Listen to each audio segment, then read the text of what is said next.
Et bien bonjour, on se retrouve aujourd'hui, non pas pour parler d'Obsidian, mais pour vous montrer Anytype.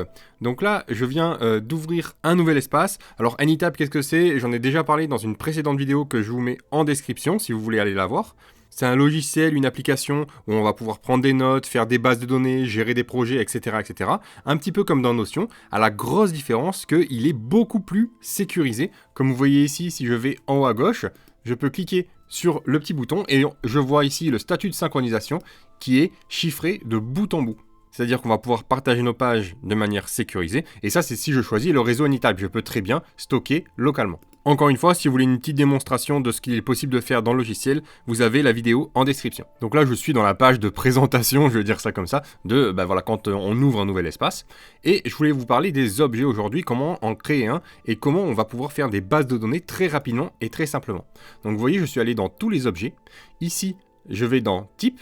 Et là, j'ai tous les objets qui sont pré-créés, je vais dire ça comme ça, directement par Anytype. Si vous voulez en savoir plus sur les objets, les relations, etc., etc., j'ai fait une formation complète qui vous montre comment maîtriser Anytype. Donc encore une fois, je vous mets en description. À la différence de Notion, Anytype fonctionne avec des objets. C'est-à-dire qu'on ne va pas forcément créer que des pages. Comme vous voyez, on a l'objet page, mais on a également l'objet projet, on a également l'objet task, etc., etc.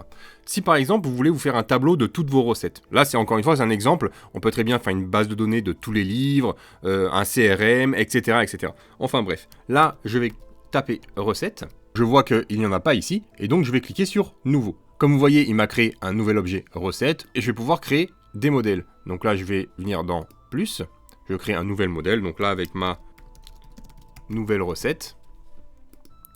Ici, un titre 2 avec voilà, la durée de la recette. Je fais une ligne de démarcation. On va marquer les ingrédients. Et lui, je vais également mettre en titre 2. C'est la même chose ici. Titre 2. Et cette fois-ci, je vais mettre la préparation. Voilà, donc je fais ça assez rapidement. Là, je peux le déplacer là. On peut également voilà, rajouter une couleur d'arrière-plan. Donc voilà, les ingrédients seront en rose par exemple. Et la préparation sera en turquoise. Donc là voilà, très rapidement, j'ai créé mon modèle, je peux revenir et je vais le définir par défaut, afin que maintenant, dès que j'ouvre une recette, ça sera ce modèle-là qui apparaîtra. C'est ce que je vais faire d'ailleurs directement. Donc je fais un commande N ou CTRL N pour ouvrir un nouvel objet. Ici, comme vous voyez, j'ai page juste là. Donc je vais venir choisir le type de l'objet et je vais le changer en recette. Vous voyez que instantanément, j'ai le modèle qui apparaît, le template qui apparaît. Donc là, on va changer. On va mettre tomate à la provençale. Donc bon, bien évidemment, c'est un exemple. Hein. Donc là, on va pouvoir ajouter, voilà, par exemple, une tomate. On va pouvoir ajouter une couverture.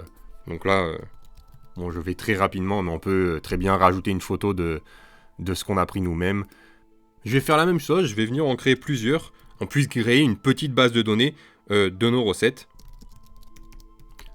Donc là, gratin de courgettes. Bon, j'ai pris vraiment des exemples vraiment très simples. Hein. Je ne suis pas allé chercher très loin. Voilà, et pour l'icône, bon, je viens de me remarquer qu'il n'y a pas de courgettes, donc on va avoir quelque chose de plus ressemblant. Donc je vais mettre un concombre.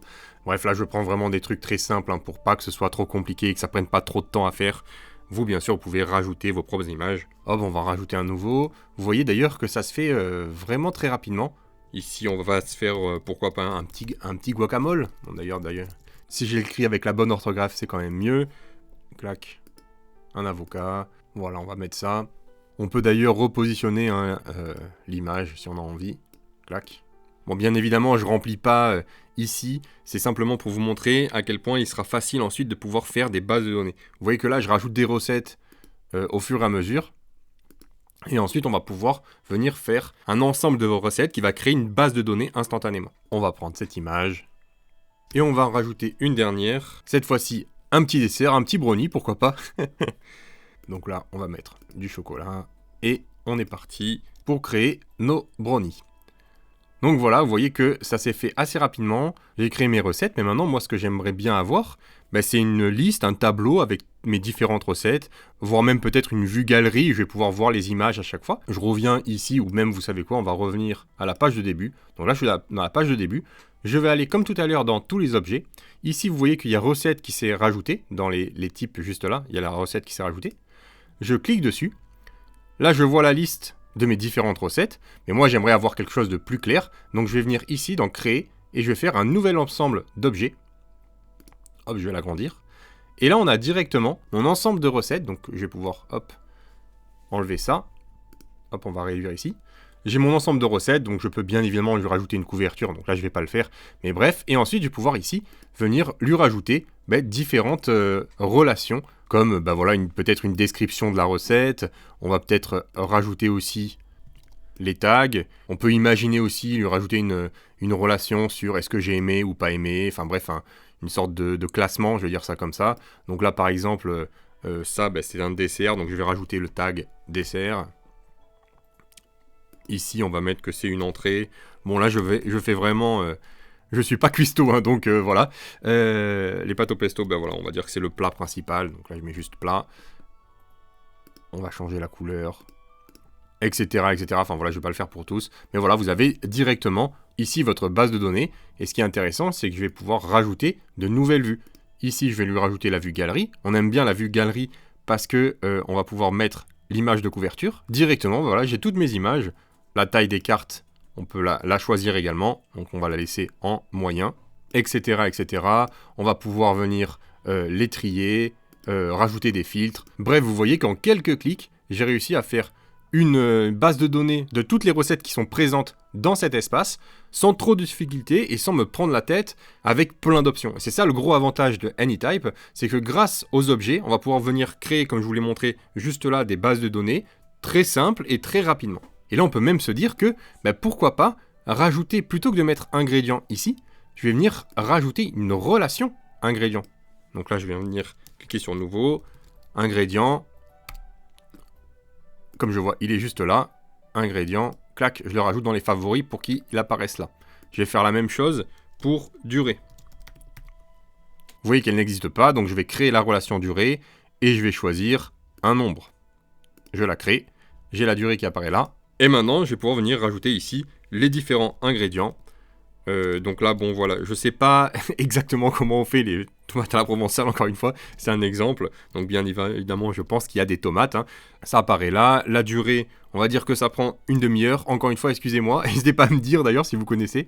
Voilà, comment on fait exactement dans les commentaires. Mais bon, voilà, là, encore une fois, c'était pour vous montrer. Donc là, j'ai mes ingrédients et ma durée. Ce qui est intéressant, c'est que je vais pouvoir venir les rajouter ici, directement dans ma vue, ajouter une association, je viens rajouter durée, et je viens rajouter ingrédient. Je l'ai fait que pour tomate à la provençale, mais je peux directement le faire ici, automatiquement, ça va venir se rajouter. Donc là, pâte au pesto, on va dire que c'est assez rapide, ça dure 20 minutes. Donc comme vous voyez, à chaque fois, l'ordre se modifie, c'est parce que ici, dans les tris, j'ai les dernières recettes modifiées vont apparaître tout en haut. Donc si je veux changer un petit peu ça, on va mettre voilà, la date de création, décroissant, et là, normalement, ça bougera plus. Bref, je rajoute ça très rapidement, avocat, voilà. Et ce qui est encore plus intéressant, maintenant que j'ai rajouté mes propriétés, mes relations, toutes les associations, etc. D'ailleurs, je peux rajouter dans la description les ingrédients, enfin bref, peu importe. Je vais revenir, clac, dans ma page d'accueil, simplement pour vous montrer que je vais pouvoir venir rechercher directement avec un ingrédient. Si un jour je recherche une recette, je sais pas, qui comportait de l'huile d'olive, hein, je vais venir faire rechercher.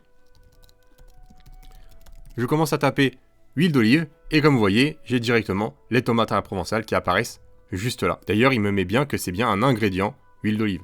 Donc c'est la même chose. Là, hop, je vais enlever ça. On va faire avocat. Et là, il me met directement le guacamole avec l'ingrédient avocat. Je clique dessus et j'arrive sur ma recette. Encore une fois, ça c'était un exemple pour vous montrer ce qu'il était possible de faire. On va revenir sur les recettes. Hop. Si vous voulez maîtriser à 100% le logiciel, vous avez la formation complète en description. C'est une application que je trouve vraiment très intéressante avec le fait que tout soit synchronisé en chiffré de bout en bout. Donc on a beaucoup plus de sécurité.